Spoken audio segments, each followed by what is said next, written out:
안녕하세요. 전기기능사 필기시험 혼자 공부하시려면 힘드시죠? 외울 것도 너무 많고 또 개념도 복잡하고 어디서부터 잡아야 할지 좀 막막하실 수 있어요. 그래서 오늘은요. 당신이 저희한테 보내주신 자료 네이버 블로그 전기기능사 AI 학습 노트 있잖아요. 거기에 나온 기출문제 하나를 저희랑 같이 한번 파헤쳐 보려고 합니다. 이번 시간 목표는요. 그냥 답만 딱 맞추는 게 아니고요. 왜 그게 답인지 그 원리까지 확실하게 이해하는 거예요. 특히 그 납축전지 전해액 문제는 시험에 꽤 자주 나오거든요. 오늘 이걸로 확실하게 당신 걸로 만들어 가시죠. 자, 그럼 바로 문제로 들어가 볼까요? 반갑습니다. 네, 오늘 다룰 문제가 그 전기기능사 시험의 정말 단골이죠. 2차 전지. 그중에서도 제일 기본이 되는 납축전지. 여기에 대한 이해를 묻는 문제입니다. 이게 언뜻 보면 그냥 외우는 것 같지만 사실은 그 전해액 종류랑 비중, 이게 납축전지 작동 원리에서 아주 핵심이거든요. 보내주신 그 블로그 자료 보면서 이 문제의 의미를 좀 깊이 살펴보겠습니다. 네, 좋습니다. 그 블로그에 나온 문제 같이 보시죠. 기억, 니은에 들어갈 내용으로 알맞은 것은 2차 전지의 대표적인 것으로 납축전지가 있다. 전해액으로 비중약 기억 정도의 니은을 사용한다. 뭐 이런 식의 빈칸 문제네요. 선택지도 여러 개 있고요. 문제를 딱 보면 핵심 단어가 바로 보이네요. 납축전지, 그리고 그 안에 있는 전해핵. 결국 이 두 개에 대해 묻는 건데 좀 더 들어가면 빈칸 기억의 비중이랑 빈칸 니은의 전해핵 종류. 이걸 알아야 풀리는 거군요. 정확합니다. 그 납축전지는 충전해서 다시 쓸 수 있는 2차 전지의 대표잖아요. 자동차 배터리가 가장 흔한 예시고요. 근데 이 납축전지 성능하고 수명에 제일 큰 영향을 주는 게 바로 그 안에 들어있는 전해액이에요. 전해액이 전지 안에서 이온이 이렇게 이동하는 통로 역할도 하고 또 화학 반응에도 직접 관여를 하거든요. 자료에서도 딱 집어서 얘기하고 있죠. 납축전지에 쓰는 전해액을 바로 묽은 황산, H2SO4. 황산을 물에 좀 묽게 해서 쓰는 거죠. 이게 문제의 빈칸 니은에 들어갈 답입니다. 아, 묽은 황산. 일단 이거군요. 그럼 선택지에 질산 이런 거 나오면 그냥 바로 제끼면 되겠네요. 근데 왜 하필 묽은 황산이에요? 다른 건 안 되나요? 특별한 이유가 있어요? 그거 좋은 질문인데요. 묽은 황산이 그 납축전지의 양극, 그러니까 과산화납 PbO2하고 음극, 납 Pb 사이에서요. 이온을 제일 잘 통하게 해줘요. 그러면서 동시에 그 충전하고 방전할 때 전극 물질하고 반응해서 전기 에너지를 저장했다가 내보내는데 가장 좋은 화학적 특성을 가졌기 때문이죠. 예를 들면 방전할 때는 황산이 납이랑 반응해서 황산납 PbSO4 만들고 물이 생기거든요. 반대로 충전할 때는 황산납이 다시 납이랑 과산화납으로 돌아가면서 황산 농도가 진해지고요. 이 과정에서 묽은 황산이 진짜 핵심 역할을 하는 거죠. 다른 걸로는 이런 효율적인 반응이 좀 어렵습니다. 그렇군요. 그냥 이온만 왔다 갔다 하는 길이 아니라 충전, 방전 그 화학 반응의 완전 핵심 재료였네요. 그럼 이제 그 빈칸 기억, 비중 얘기를 해야 할 것 같은데 자료에는 비중이 약 1.23 정도라고 나와 있거든요. 이 숫자는 뭘 의미하는 걸까요? 네, 그 비중이라는 건 물의 밀도를 1로 봤을 때 상대적인 밀도값이잖아요. 납축전지 전해액에서는 이 비중값이 아주 중요한 정보를 담고 있습니다. 그게 뭐냐면 바로 전지의 충전 상태, 영어로는 SOC라고 하죠. State of Charge. 이걸 나타내는 지표가 되거든요. 아까 제가 설명드렸듯이 방전이 되면 전해액 안에 있던 황산이 쓰이고 물이 만들어져요. 물은 황산보다 가볍잖아요. 밀도가 낮죠. 그러니까 방전될수록 전해액 전체의 비중은 점점 낮아지는 겁니다.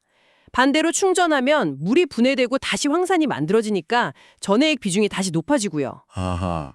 와, 그러니까 비중이 높으면 충전이 많이 된 거고 낮으면 방전 상태라는 거네요. 야, 그냥 1.23 외우는 것보다 이게 훨씬 중요한 개념인데요. 그럼 문제에서 말하는 비중 범위 1.23에서 1.26, 이거는 완전히 충전됐을 때의 비중인가요? 네, 정확합니다. 보통 납축전지가 완전히 충전되면 전해액 비중이 약 한 1.26에서 1.28 정도까지 올라가거든요. 문제에서 나온 1.23-1.26, 이 범위는 일반적으로 완전 충전 상태 혹은 거의 그 정도의 좋은 상태의 비중 범위를 말한다고 볼 수 있어요. 그래서 선택지 중에서 이 범위를 포함하는 걸 답으로 고르는 거죠. 잔류에서도 1.23이라는 특정 값을 딱 언급하면서 이 범위가 중요하다고 강조하고 있고요. 아, 이제 확실히 이해됐습니다.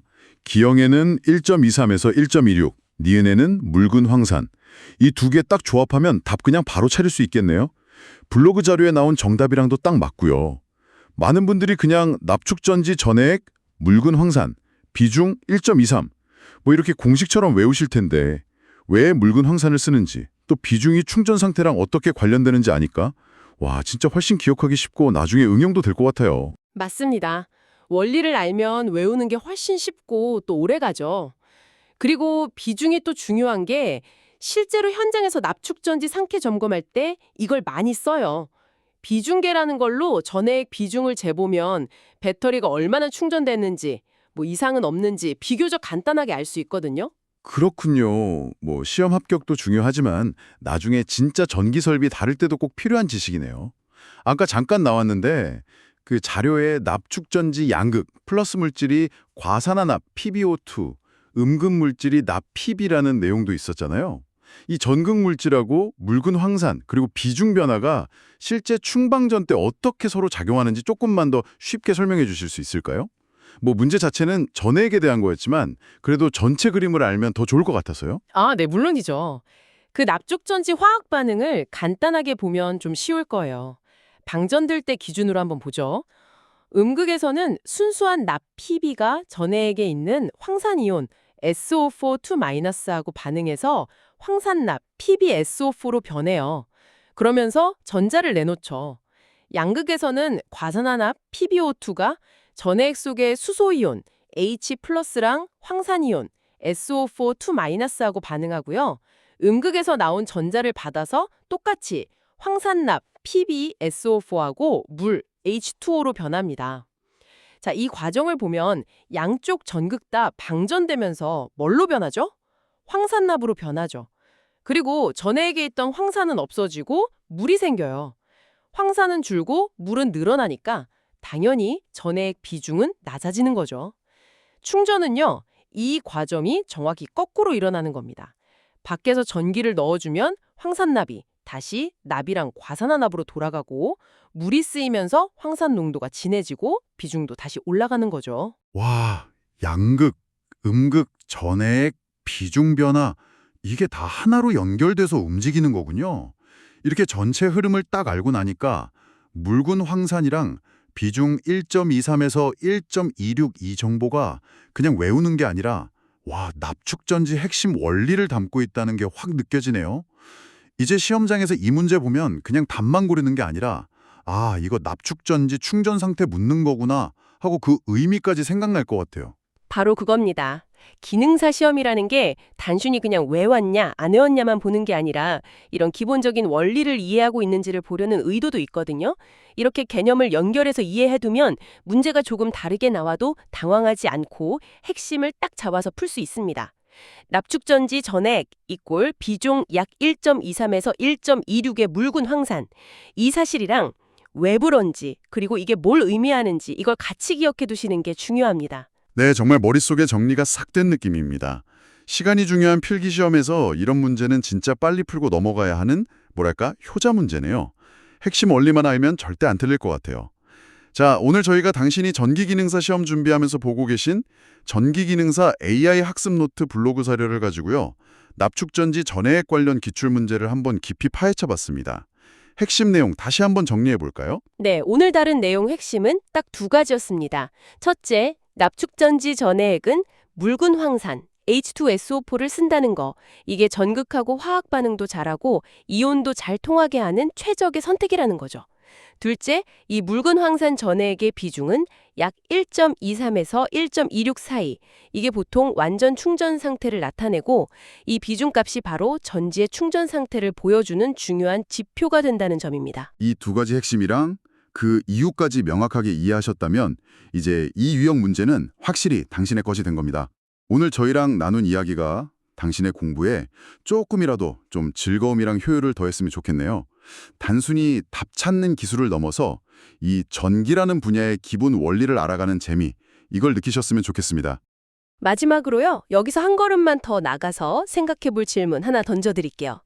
오늘 저희는 납축전지 전해액의 그 표준 비중에 대해 얘기했잖아요. 그럼 실제 사용할 때는 이 비중값이 어떨까요? 예를 들어서 온도가 변하면 비중값은 어떻게 될까요? 그리고 배터리가 오래돼서 노후화되면 비중만 재서 그 상태를 정확히 알 수 있을까요? 이런 좀 실제적인 부분을 한번 고민해 보시는 건 어떨까요? 아마 기능사 시험을 넘어서 실제 현장에서 필요한 지식하고 연결되는 꽤 흥미로운 탐구가 될 겁니다.